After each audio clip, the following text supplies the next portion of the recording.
तमाम बादशाहत अल्लाह ही की है, आसमानों की भी और जमीन की भी। वो जो चाहता है पैदा करता है, जिसे चाहता है बेटियां अता करता है और जिसे चाहता है बेटे बख्शता है, या उनको बेटे और बेटियां दोनों इनायत फरमाता है, और जिसको चाहता है बे औलाद रखता है। वो तो जानने वाला है, कुदरत वाला है, और किसी आदमी के लिए मुमकिन नहीं कि अल्लाह उससे बात करे मगर वही के जरिए या पर्दे के पीछे से, या कोई फरिश्ता भेज दे तो वो अल्लाह के हुक्म से जो अल्लाह चाहे इल्का करे।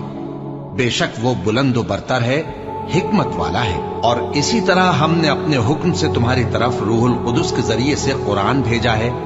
तुम न तो किताब को जानते थे और न ईमान को, लेकिन हमने इसको नूर बनाया है कि इससे हम अपने बंदों में से जिसको चाहते हैं हिदायत करते हैं।